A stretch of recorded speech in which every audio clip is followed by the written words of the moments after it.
제목이 구원의 노래를 부르자입니다. 노래 부르는 거 좋아하세요? 뭐 노래 어떻게 잘 부르시는지, 또 노래방 가면 또 몇 점 정도 나오는지 모르겠지만, 저는 그런 걸 얘기하는 게 아니라 여러분의 일상의 삶에서 뭔가 입술에서 그 노래, 하나님께 올려드리는 그런 노래가 있는지 그거를 묻고 싶은 거예요. 근데 특별히 우리 안에 우리를 향해 베풀어 주신 그 하나님의 구원의 은혜를 향한 그 은혜에 보답하는 노래, 흥얼거리는 그 노래, 우리의 삶으로 드려지는 노래가 우리 삶에 있기를 원합니다. 여러분, 공사장 이렇게 가면, 요즘에는 어떤지 모르겠지만 예전에 공사장 가면 이렇게 볼 수 있는 문구가 있어요. 우리 여러분 아시는 분들은 아시겠지만, 아시는 분이 있는, 오늘도 무사히, 이런 문구가 있습니다. 공사장 가면 크게 오늘도 무사히, 이런 표현들이 있습니다. 우리 서로 인사할 때 반세 안녕하셨냐고 이렇게 우리 서로 선조들은 그렇게 인사한 것처럼, 우리 하루하루 살아가는 일들 가운데서, 상황들 속에서 정말 우리가 예기치 못한 사건들이 너무나 많이 있습니다. 뉴스를 보더라도 어떻게 저렇게 그렇게 사고를 당했을까 할 정도로 정말 매우 비참하고 안타까운 그런 상황에 처해진 사람들을 볼 때마다 하루하루 그 안전함 가운데 살아갈 수 있는 것이 얼마나 큰 은혜인가. 오늘도 무사히 하루 정말 집에 들어와서 밥을 먹고 사람들과 가족들과 이야기하고 같이 잠을 잘 수 있는 이것이 얼마나 큰 은혜이고 축복인가라는 생각을 해보게 됩니다. 예전에 그 정진우 선교사님이 학교를 지으시다가 떨어지셨다고 여러분들한테 말씀드렸죠. 그래서 한국에 치료받으시러 오셨을 때 목사님과 함께 그 병원에 신방을 했어요. 그래서 목사님이 이제 허리를 다치셨으니까 정말 다 죽게 되었겠구나 하고, 우리가 정말 더 기도로 힘을 보태야겠구나 하고 그런 마음으로 갔는데, 오히려 그 자리에 가서 저희가 더 은혜를 받았어요. 간증을 하시더라고요. 하나님께서 내게 맡겨주신 사명이 있어서 나를 그냥 데려가지 않고 천군 천사를 통해서 나를 보호해 주셨다고 하더라고요. 그 10m 높이에서 떨어지셨는데, 10m 높이에서 그냥 떨어지면 어떻게 돼요? 거의 반신불 쓰든지 거의 생명을 위태로울 지경에 처하는데, 이 선교사님이 지금 아주 좋게 회복돼서 다시 필리핀 선교지로 갔는데, 어떻게 떨어지셨냐면, 그 10m에서 바로 떨어진 게 아니라 이렇게 그 철조물들이 있잖아요. 그런 구조물들에 부딪히면서 탕탕탕 하면서 충격이 어느 정도 완화되면서 떨어졌다고 그러더라고요. 근데 그 선교사님은 그것을 이렇게 표현하더라고요. 천군 천사가 나를 보호해 주고 붙잡아줘서 내가 이렇게 보호를 받을 수 있었다고요. 여러분, 11절 이 표현이 아마 그 선교사님의 그 간증과 맥을 같이 하는 것 같아요. 우리 11절 같이 읽어보겠습니다. 시작. 그가 너를 위하여 그의 천자들을 명령하사 내 모든 길에서 너를 지키게 하십니다. 아멘. 하나님께서 보이지 않는다고, 하나님 살아계시지 않는다고 말하지만, 여러분, 하나님은 엄연히 살아서 역사하시는 분이신 줄 믿습니다. 왜요? 여러분이 이 예배의 자리에 나올 수 있는 한 가지 이유만으로도 하나님은 살아계신 하나님이에요. 왜요? 여러분들이 하나님 앞에 예배자로 하나님 앞에 쓰임받고 세워지기 위해서 수많은 위험 요소를 뚫고 와야 되거든요. 차나 주변의 위험한 요소들로부터 아무 상함이 없이 와야 이 자리에 올 수 있거든요. 근데 그 길을 누가 같이 동행해 주셨다고요? 여호와 하나님께서 함께 동행해 주셨대요. 이것만 보더라도 하나님은 살아서 역사하심으로 우리에게 무엇을 베풀어 주시는 하나님이면 구원의 은혜를, 특별히 그 구원의 은혜는 보호하시는 은혜, 그 은혜를 우리에게 오늘도 베풀어 주셨어요. 그래서 그 구원의 은혜를 입은 자로서 우리가 지금 이 자리에 나왔고, 또 그 구원의 은혜를, 또 하나님의 은혜를 더 깊이 묵상하고 또 체험하기 위해서, 또 그 구원의 은혜로 힘을 얻어 세상 가운데 승리하기 위해서 또 이 자리에 나온 겁니다. 우리가 매 순간순간마다 구원의 연속, 구원의 드라마를 가지고 우리가 살아가는 것입니다. 오늘 여러분 16절을 한번 보세요. 16절 같이 읽어보겠습니다. 시작. 내가 그를 장수하게 함으로 그를 만족하게 하며 나의 구원을 그에게 보이라 하시도다. 아멘. 여러분 끝절에 이렇게 말하고 있어요. 나의 구원을 그에게 보이리라. 쉽게 풀어서 말씀드리면 나의 구원을 너희에게 보이리라. 하나님께서 오늘 여러분에게 구원을 보여주신다는 거예요. 근데 그 구원을 보여주시는 것을 아무나 깨닫지 못해요. 그 구원의 은혜를 깊이 묵상하고 또 깨달은 자에게 그 구원의 은혜, 또 구원을 베푸시는 하나님이 보이십니다. 그러면서 우리 이렇게 고백하죠. 하나님은 나의 구원자 되어 주십니다. 그래서 내가 그 구원을 그냥 내 마음에 삭히는 것이 아니라 노래합니다 라고 이렇게 고백하는 거예요. 여러분 2절을 봅시다. 2절 91편 2절 자 같이 읽어볼까요? 시작. 나는 여호와를 향하여 말하기를 그는 나의 피난처요 나의 요새요 내가 의뢰하는 하나님이라. 지금 무엇한 거죠? 이게 시편은 찬양이고 노래잖아요. 시의 형식을 빌어서 찬양하고 노래한 겁니다. 근데 시편 91편 2절은 지금 구원의 은혜를 노래한 거예요. 구원의 은혜를 노래하는 건데 그것은 다른 것이 아니라 내가 만난 하나님은 이런 분이셔, 나의 하나님은 이런 분이셔 라고 소개하는 거예요. 사람들한테 전하고 알리고 또 그 은혜를 하나님 앞에 올려드리는 건데 지금 이렇게 말하고 있어요. 시편 저자는 이렇게 말하고 있어요. 하나님, 여호와 하나님은 나의 무엇이라고요?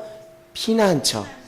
그리고 나의 요새, 내가 의뢰하는 하나님입니다. 이게 뭐라고요? 오늘 구원의 노래를 지금 부르는 거예요. 시편 저자가. 근데 이 구원의 노래가 이 시편 저자에게만 머무르는 것이 아니라 오늘 우리의 인생 가운데도 동일하게 이렇게 노래가 계속 이루어지기를 원하시는 것이 하나님의 뜻인 줄 믿습니다. 또 이렇게 또 이야기를 하는 거죠. 9절에 시작. 내게 말하기를 여호와는 나의 피난처시라 하고 지존자를 너의 거처로 삼으셨. 아멘. 여호와 하나님은 나의 무엇이 된다고요? 피난처가 되고 그 지존자인 하나님은 나의 무엇이 된다고요? 내가 쉬고 내가 회복을 할 수 있는 나의 무엇이 된다고요? 거처가 된다고요. 이것은 아무나 이렇게 표현할 수가 없어요. 무엇을 깊이 경험하고 깨달은 자요? 구원의 은혜를 깊이 경험하고 깨달은 자예요. 여러분 우리가 구원이라는 그 개념들을 우리가 너무 형이상학적으로 생각할 수도 있습니다. 구원이라는 개념도 형이상학적인 개념이 있어요. 그리고 내가 장차 예수님을 온전히 믿음으로 나에게 베풀어질 영생의 구원의 의미가 있습니다. 그러나 오늘 시편 91편에서 말하는 그 구원의 개념은 형이상학적이고 내가 장차 나에게 베풀어질 그 영생에 관련된 구원이 아니라 우리의 현실의 삶의 자리에서 나와 늘 함께 동행하심으로 나를 지키시고 나를 보호하시는 나의 피난처이시오 나의 요새시오 나의 산성이시오 나의 하나님이 나에게 구원을 베풀어 줬다는 그 구원에 대한 형이 어떻게 보면 형이 하학적이고 현실의 삶의 맥락과 같이 하는 구원의 개념이라는 것이죠. 여러분 오늘 여기 시편 91편에 보면 좀 공통된 단어들이 나옵니다. 뭐 재앙, 그리고 뭐 전염병, 뭐 화살, 뭐 공포, 여러 가지 이런 그런 환경적인 어려움 속에서도 누가 보호해 주셨다고요? 하나님께서 보호해 주셨다고 이렇게 말하고 있습니다. 근데 더 놀라운 것은 시편 91편은 지금 시편 저자가 제3인칭의 시점으로 쓴 거예요. 제3인칭의 시점으로 쓴 건데 이것은 다른 것이 아니라 나도 이와 같은 상황, 뭐 전염병, 전쟁 이런 상황 속에 있었는데 나도 하나님께서 나를 보호해 주시고 지켜주셨는데 당신도 만약 이런 상황 가운데 있다면 동일하신 그 하나님께서 당신에게 구원의 은혜를 베풀어 주실 것입니다 라고 그 사람에게 그 구원의 노래로 그 하나님을 전하는 것이죠. 여러분, 세계 제2차 세계대전, 세계 제2차 세계대전이 끝나기까지 인류를 공포에 몰아넣었던 것은 두 가지가 있습니다. 하나는 뭐죠? 전쟁. 그리고 두 번째는 뭐죠? 전염병입니다. 이 전쟁과 전염병은 인류에게 불어닥친 어떤 공포 또 재앙입니다. 지금 다윗이 지금 시편 91편 그 저자가 사는 이 시대에도 인류에게 불어닥치는 공포는 다른 것이 아니에요. 전쟁과 전염병입니다. 목숨을 위태롭게 하는 두 가지 재앙 속에서도 그 현실의 그 두려움의 요소 가운데서도 여전히 하나님은 함께 하셔서 나를 보호하시고 당신을 보호하실 것입니다 라고 지금 구원의 노래로 간증을 하는 거예요. 간증을. 여러분, 여러분의 삶의 그 자리 가운데 많은 두려움의 요소들이 있습니다. 질병으로, 또 경제적인 어려움으로, 또 관계적인 어려움으로 여러 가지 어려움 속에 살고 있습니다. 그럼에도 불구하고 오늘 여러분에게 분명히 말씀드릴 수 있는 것은 오늘 이 시점 여러분의 삶의 자리에서도 하나님은 여러분에게 무엇을 베푸시길 원하신다고요? 구원을 베푸시길 원하신다고요. 그 구원을 베푸시길 원합니다. 아니, 더 정확하게 말하면 이미 여러분들은 이 자리에 온 것으로만으로도 충분히 여러분들은 무엇을 받은 자라고요? 구원의 은혜를 받은 자라는 거예요. 할렐루야. 여러분, 구원의 은혜를 우리가 받았어요. 정말입니다, 이거는. 그래서 흔히 우리가 이렇게 신앙 고백하자면 나의 나된 것은 다 하나님의 은혜입니다. 사도 바울이 이렇게 고백했어요. 나의 나된 것은 하나님의 은혜입니다. 왜요? 모든 삶의 위험 요소들을 다 보호해 주시고 그것을 나에게 미치지 않게 하여 주시고 내가 주님을 예배할 수 있도록 이 자리로 나를 인도해 주셨기 때문에 그것이 다 하나님의 은혜이고 하나님의 은혜로 내가 서 있다라고 이렇게 말할 수 있는 것이죠. 여러분, 여러분에게 한번 질문을 던져볼까 합니다. 여러분은 구원 받으셨습니까? 네. 여러분 구원 받으셨어요? 네, 여러분 아멘이라고 화답하시는 걸 보니까 여러분 구원을 받으셨어요.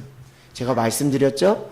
우리가 형이 상학적이고 장차 우리에게 임할 영생의 구원뿐만 아니라 현실의 삶에서 우리가 안전함으로 우리를 지키시고 우리의 피난처 요새 되시는 그 하나님의 그 구원의 은혜를 우리는 늘 경험하며 사는 자라는 것을 깨닫기를 원합니다. 그래서 누군가가 이단들이 와서 당신 구원 받았어?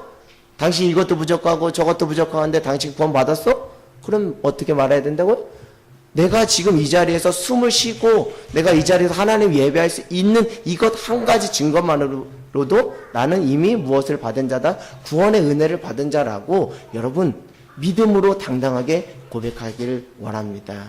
근데 많은 사람들이 이 구원의 노래가 끊겨버렸어요. 이 구원의 노래가 끊겨버렸어요.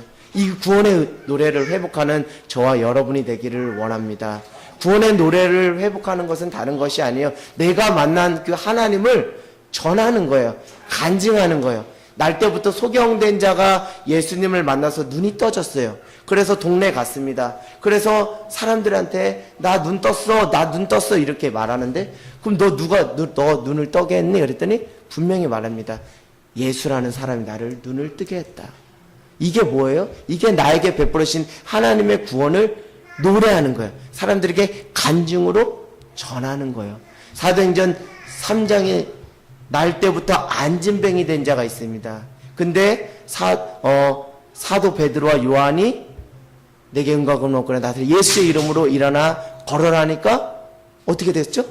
걷기도 하고 뛰기도 하면서 하나님을 찬양하는 거예요. 그런데 사람들이 주변 사람들 어떻게 해요? 놀랬다고 하잖아요.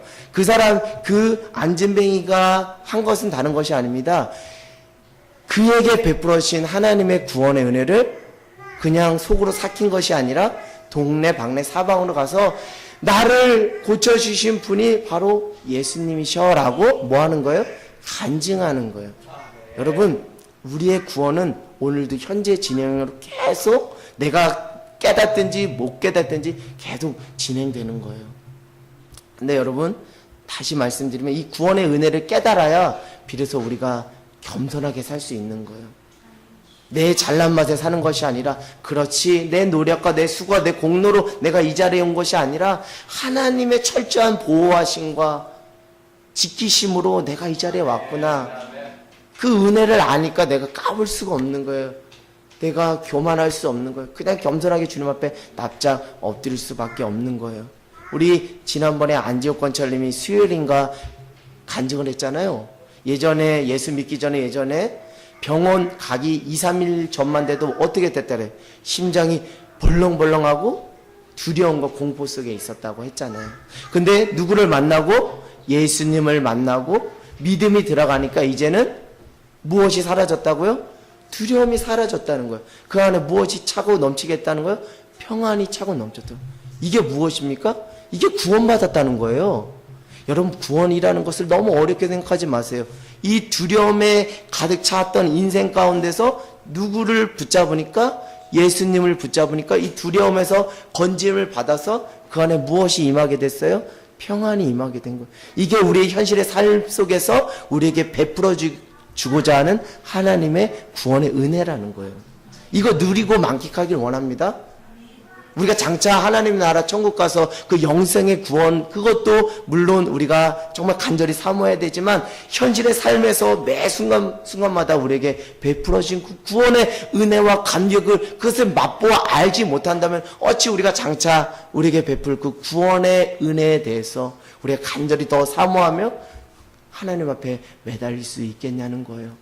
여러분, 하나님은 구원의 하나님이십니다. 오늘 안지옥 권찰님은 두려움에서 건짐을 받아, 두려움에서 구원을 받아 평안을 베푸시는 하나님의 은혜를 경험했다고 지난 수요일날 구원의 노래를, 구원의 은혜를 노래로 표현한 거예요. 여러분, 우리 교회가 간증과 신앙 고백이 있기를 원합니다.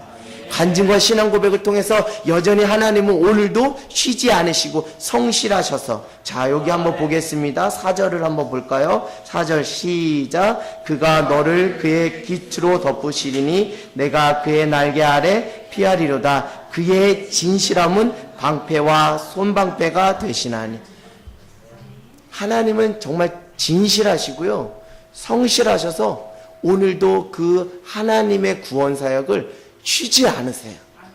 그래서 특별히 죽어가는 영혼을 향해서 안타까운 마음을 가지시고 믿는 자, 먼저 된 자들을 택하셔서 그 죽어가는 자들을 정말 주님 품으로 인도하려고 부단히 노력하고 있어요. 그 성실하심과 진실하심은 변함이 없습니다. 그 신실하심과 성실하심의 최고 절정은 무엇입니까? 바로 무엇이에요? 십자가에서요. 그토록 우리에게 구원의 은혜를 베풀고자 하는 그 간절한 하나님의 열망이 십자가에 담겨져 있습니다. 여러분, 십자가를 바라볼 때마다 내게 베풀어주신 그 구원의 은혜가 너무나 크고 놀랍다라고 간증하는 저와 여러분 모두가 되기를 주님의 이름으로 간절히 소망합니다. 여러분, 결혼을 해보고 또 아이를 낳아보니까 자식에게 바라는 거, 자식에게 구하는 기도, 자식을 향한 구하는 기도는 다른 것이 아니더라고요. 무탈 없이, 사고 없이 건강하고 씩씩하게 자라는 게 그냥 부모된 마음이더라고요. 하나님의 구원 사역 중에 정말 우리에게 베풀어 주시는 그 구원의 은혜가 있다면 보존 사역입니다. 보존 사역. 보호하시고 지켜주시는 사역. 여러분, 오늘 찬양이 있어요. 우리 주일날 또 부를 찬양인데, 오늘 집을 나서기 전 기도했나요? 여러분, 오늘 집을 나서기 전 기도했어요? 내가 운전할 때 기도했어요? 우리 자녀가 학교 가고 내 남편이 직장 갈 때 여러분 기도했어요? 기도하셔야 돼요. 왜요?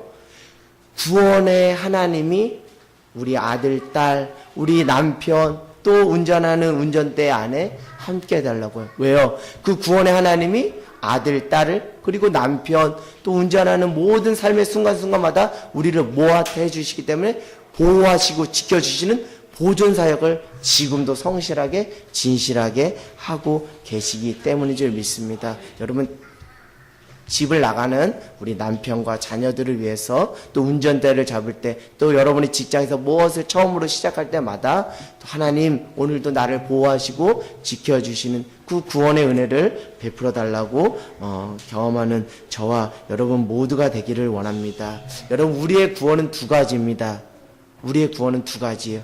이미 받은 구원의 은혜. 이미 여러분 구원의 은혜를 받았어요. 즉 지금까지 올 수 있었던 것은 다 하나님의 은혜입니다. 근데 우리가 또 아직 또 받을 구원의 은혜가 있다는 것도 깨닫는 저와 여러분이 되기를 원합니다. 이미 받은 구원의 은혜만 가지고 살면 사람이 어느 순간 무엇 할 수 있어요? 교만해질 수가 있어요. 아, 내가 이전에 이런 은혜를 받았거든요. 내가 이런 은혜를 받았거든요 하면서 자랑하고 교만에 빠질 수 있어요. 그러나 아직 우리가 받아야 될 구원의 은혜가 있다는 것을 깨닫는 저와 여러분이 되기를 원합니다. 즉 여전히 우리는 하나님의 구원의 은혜가 없으면 하루도 살아갈 수 없는 연약한 존재란 것을 깨닫는 저와 여러분이 되기를 원합니다. 그래서 이렇게 기도하기를 원해요. 주여 나를 구원하소서. 주여 나를 구원하여 주시옵소서. 나를 직장의 그 문제 속에서 나를 구원하여 주시고, 나를 인간관계의 문제 속에서 나를 구원해 주시고, 경제적으로 여러 가지 어려움 속에서 나를 구원하여 주시옵소서. 나는 주님의 구원의 은혜가 없이는 한시도 살아갈 수 없는 연약한 자입니다 라고 정말 날마다 겸손하게 무릎 꿇고 기도하는 저와 여러분 모두가 되기를 원합니다. 제가 서두에 말씀드렸어요. 이미 받은 구원의 은혜, 그거 묵혀두면 안 된다고요. 이제 노래를 부르기를 원합니다. 구원의 노래로 세상 사람들에게 들려주는 귀한 은혜가 있기를 원합니다. 하나님은 나의 구원자라고 이렇게 노래하는 저와 여러분이 되기를 원합니다. 그것은 다른 것이 아니라 신앙 고백과 간증을 통해서 공동체나 주변 사람들에게 꼭 여러분 이야기해 주세요. 제가 아침에 요즘 살을 좀 빼려고 아침에 운동을 합니다. 족구를 하는데요. 목사님 한 분이 군대에서 이런 이야기를 해주시더라고요. 그 군대에 근무할 때 이야기입니다.